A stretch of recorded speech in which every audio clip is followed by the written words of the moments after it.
In July 1296, Alauddin Khalji assassinated his own uncle, Sultan Jalal-ud-Din, in a brutal coup.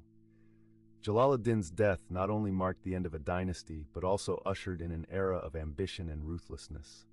What led to this historical turning point? In that tense atmosphere of July 1296, the power struggle in the Delhi court reached its zenith. Jalal-ud-Din Khalji, the first sultan of the Khalji dynasty, who had spent 6 years consolidating and expanding his territory, faced off against his own nephew and son-in-law, Alauddin Khalji. This was not just a simple assassination. It was a dramatic coup, a pivotal moment in Indian history that opened a new chapter for the Khalji dynasty. Jalal-ud-Din Khalji, who ascended the throne on June 13, 1290, had built a powerful kingdom from the ashes of war and conflict. He restored order and crafted a majestic image for his dynasty. Within a year, Alauddin Khalji was appointed governor of Kara after quelling a rebellion. However, Alauddin's loyalty was not without its own calculations. He was a young, ambitious man, adept at leveraging circumstances to fulfill his plans.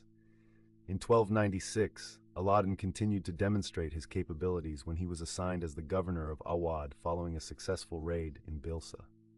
This period marked a significant rise for him within the military and the court. His successes garnered admiration, but also sowed the seeds for ambitions to usurp his uncle's position.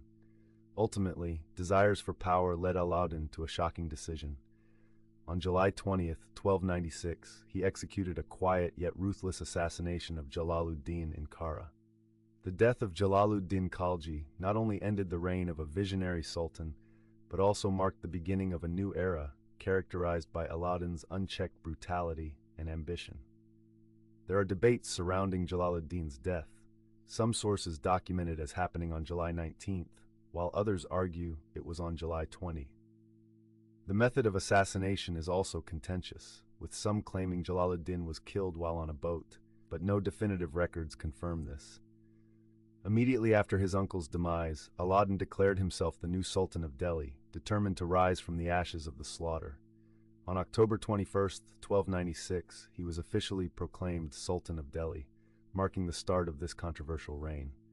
With quick victories in wars, Alauddin established a solid foundation for the Khalji dynasty, but his tyranny led to many tragic events to follow. Notably, Alauddin's reign was not just a series of destructive conquests, but also featured groundbreaking reforms in administration and the economy, from price controls to organizing a formidable army. The history of the Khalji dynasty is not just a tale of power, it's a relentless struggle between greed and wisdom. Yet, behind all the grandeur of the dynasty, there are mysteries and conspiracies that remain unresolved. Did Alauddin truly deserve the crown he seized through blood? Or did he spiral into a cycle of cruelty and corruption? These questions are sure to linger and be explored in the decades to come. As the legacies of both Jalal-ud-Din and Alauddin emerge through ancient texts and monumental architecture that still stand today, one great question hangs in the shadowy corridors of the palace. Does the pursuit of power truly bring glory, or does it only lead to ultimate decline? The clash between these two generations not only opened an era, but also snuffed out many greater virtues within the feudal system, rendering the history of the Khalji dynasty a tragic epic, filled with conflict, courage, and loss, an anthem that subsequent generations continue to listen to with awe and skepticism. Let us delve deeper into the complexities of the Khalji dynasty, striving to understand the individuals who wielded such power and the names that endure in history as lessons on strength, ambition, and the price that comes with it.